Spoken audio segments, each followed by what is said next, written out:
Okay, we had a little break here to change the battery pack. I'm going to start the last couple lines back so we get continuity flowing again. So we were talking about the confrontation between the Jews and the Greeks and the Ishmaelites coming to Alexander to adjudicate a case for them that Eretz Yisroel belongs to them. Because it says in the Torah that these are the generations of Yishmael, the son of Abraham, and these are the sons of, these are the generations of the son of Yitzchak, the son of Abraham. And so therefore, since at both places in the Torah, in next week's Parsha, both places, it says that the land of Israel, or the Chronicles, these are the Chronicles of Yishmael, son of Abraham. These are the Chronicles of Yitzchak, son of Abraham.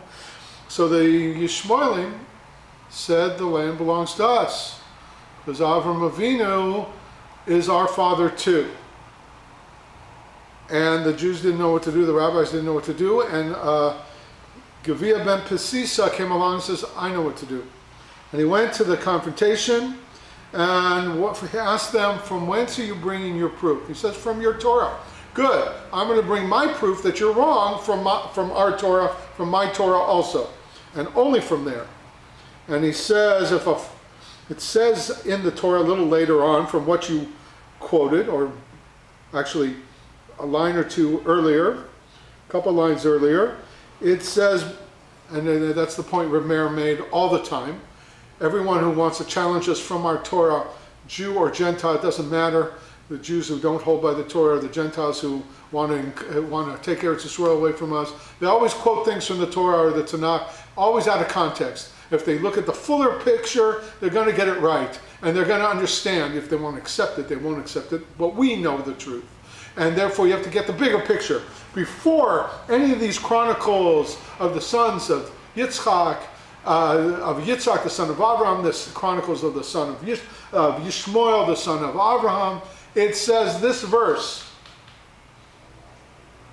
that Gavia ben Pesisa quoted to them. They responded, we're proving from your Torah. Good, prove it from the whole Torah. It says right before your quote, Avram gave all that he owned to Yitzchak. To the concubine sons he gave gifts, and he sent them away far off from Yitzchak his son. If a father, Gavia said, if a father gives his sons an inheritance during his own lifetime, and he sends them away from one another, can any of them come back later after the father dies and claim anything else is the truth? Of course not. It's a lie. It's just bald-faced lie. And then you see what Meir says, you see from here, this was, Alexander the Great was 1,000 years after the death of Yishmael. And the Yishmaelim were still jealous and still claiming the land was rightfully theirs, or at least half of it. They ignore all the arguments we put forth, just as they ignore the Talmud, which states openly, Sanhedrin 59b, regarding bris milah, circumcision. It is Abraham whom the Torah originally admonishes, you must keep my covenant, you and your offspring throughout their generations. That's last week's Parsha, the end, Genesis 17:9. So the Gemara asks, what about obligating Yishmaelim, son of Abraham, who also had circumcision at the end of last week's Parsha? In circumcision, since they are Abraham's seed also. But the Torah says, it is through Yitzchak that you will gain posterity in this week's Parsha.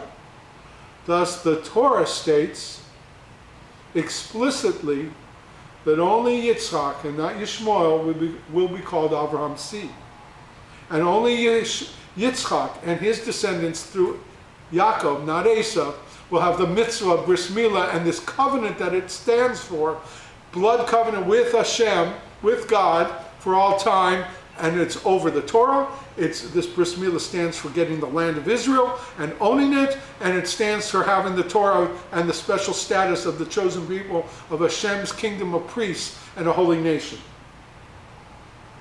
Thus the Torah states explicitly that only Yitzchak and not Yishmael will be called Avram's seed and have the mitzvah of circumcision. Yeah, and this covenant with God. Yet what do the Yishmaelim or any other nation with a claim to the land care about what we say? Since they are blood enemies and will never accept the authority of Israel, the authority of our sages, the authority of God himself, they'll never even accept this as the truth, the Tanakh, given to us by God. We corrupted it. We'll talk another time at length about the false claims to their religion that they have. How do they know prophecy exists? If this isn't true, every word. If anything is fabricated, if anything is forged, if anything is a lie here, changed, then there's no such thing as true prophecy in the world.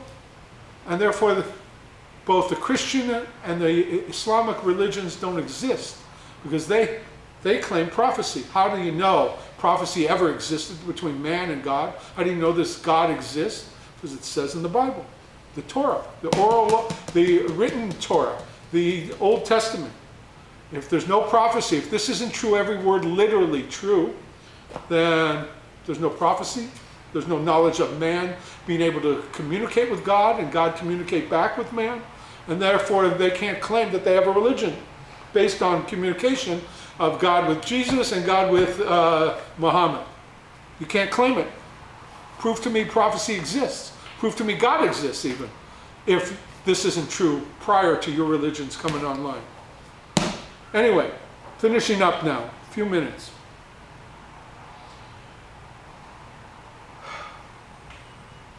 Since they are our blood enemies and will never accept the authority of our sages, of Israel, the people of the Jewish people, or of our God, they have the God, the one and only God of creation, creator of heaven and earth, so they have no place in the land.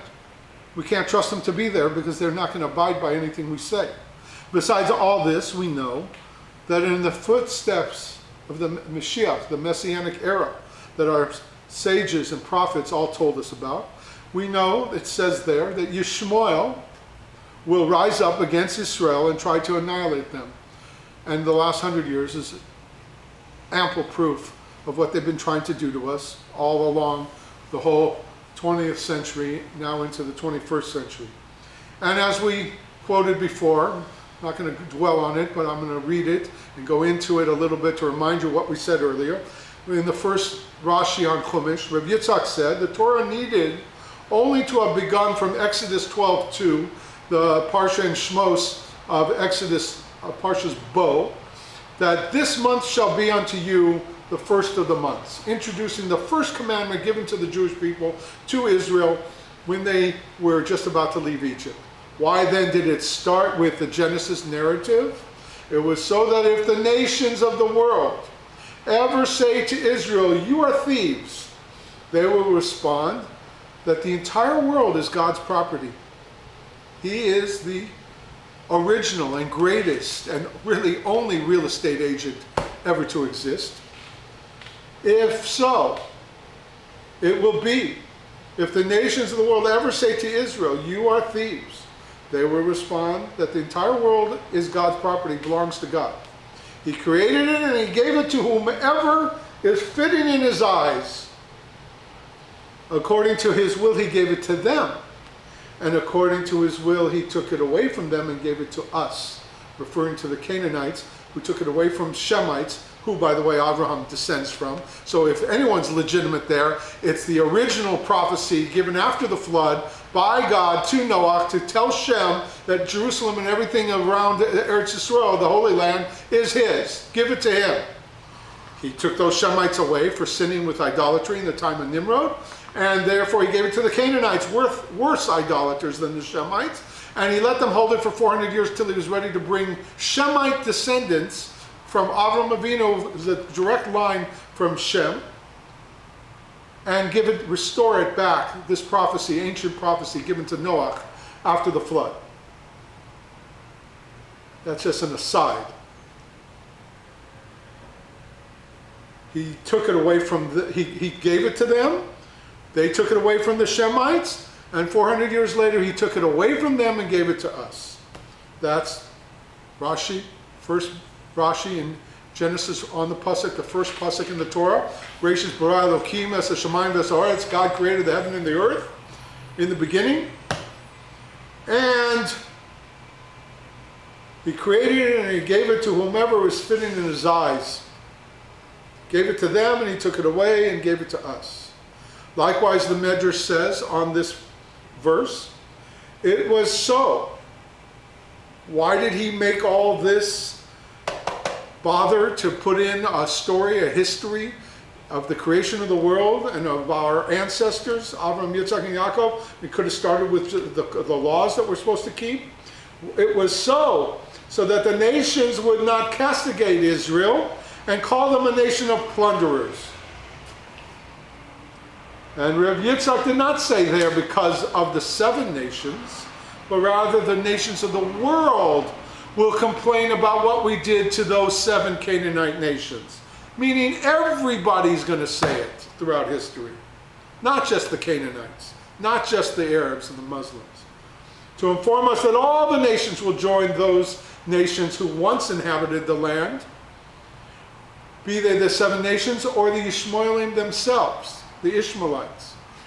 They'll all join together with the claim that Israel are thieves and plunderers, pillagers. And on that day Israel shall stand alone against the whole world. It follows that those same laws that applied to the 7 nations, that they were to be removed from the land so they couldn't badly influence us with their idolatry and their corrupt behavior, and also their hatred to try and conquer us and kill us. They apply to all the nations that once lived in Eretz Yisroel in every age before we came to take control of our land back. And this includes those of our age, most recent history, who view Eretz Yisroel as their own land and soil, and who view the Jewish people as a nation of conquerors and robbers and pillagers and thieves. As it says in Psalm, Rashi quotes this Psalm, 111:6. Psalm 111, verse 6, he declared to his people the power of his works in order to give them the heritage of the nations, the 7 nations of Canaan, and whoever nation comes and takes it away, the Greeks and the Romans, whoever, through the British, throughout history. And just an aside, Meir points out, he declared to his people. Why didn't he say he declares to the world that this is our land? I gave it to the Jewish people. Why doesn't he declare to the nations, I'm God. I created everything. It's my power. It's my decision who lives here, who owns here. It says he declared these verses in the Torah, told the history of the Jewish people before the Jewish people were a people, from the story of creation and our ancestors, Noah and Shem, and down to Avraham, Yitzchak, and Yaakov, over to Moshe. All these were necessary stories because you see in it, and the Exodus, and all the miracles of the 10 plagues, and the splitting of the Red Sea, and the giving the Torah on Mount Sinai, all was necessary because he's declaring to us, his people, the power of his works, of what he's capable of doing, and who he is, and what he is, and how he is. God is in control of everything, and he calls the shots. Not any human being, including us. We don't call the shots. God calls the shots. And if we say something's in our Torah, it's there. In order to give them the heritage of the nations, he declared to his people. He didn't declare it to the rest of the world because they're not going to accept it from us. They're not even accept it from God. If God spoke tomorrow on Mount Vesuvius to the whole world, and said on Mount Wilson here in California, I gave the land to the Jewish people, nobody would accept it. Nobody would acknowledge it. Nobody would submit their authority. That's the shame. That's the tragedy of this world. 5,000, 6,000 years almost of history. No one's willing, outside of a few Jews left. Even our own people are wandered astray. But nobody in the world is ready to bow down to God still yet today. Part of that's our fault for not living up to the Torah properly. But it's also their fault for not wanting to bow down to Hashem and wanting to have the lives that they lead and not have to bow down to even the 7 Noahide laws that they're supposed to keep. So He declared to his people the power of his works in order to give us strength, that we should stand up to the world and convince ourselves at least the truth of all this, that the land belongs to us, as Hashem gave it to us, and he wants us to hold it with great self-sacrifice, Mesiras Nefesh, and great honor of God, and great Kiddush Hashem, great sanctification of his name, and not give it up. After all, what difference is there, Meir continues, and we're finishing with this. After all, what difference is there as far as God's warning that those who remain shall be barbs in your eyes and thorns in your sides, causing you troubles in the land, harassing you in the land. Numbers 33:55, the end of the book of the fourth book of Bamidbar, Numbers, Parshas Masai. What's the difference between the 7 nations who were there originally, the Canaanites, and between any nation that dwells in the land before we get there to take it back? They always view it as their own. And then Israel comes and conquers it from them. Surely it will feel that same hatred and that same fierce will for revenge as did the original 7 nations of the Canaanite tribes. This logic appears already in the Orach Chaim, besides the Abarbanel, in the Orach Chaim HaKadosh. On the Numbers 33:52, you must drive them out. Although verse of the 7 nations, when God told us in Devarim, in Deuteronomy, in Parshas Shoftim 16 or 17, he told us, no, 19. I keep forgetting. In the same Parsha, in Devarim, in Parshas Shoftim, 2016.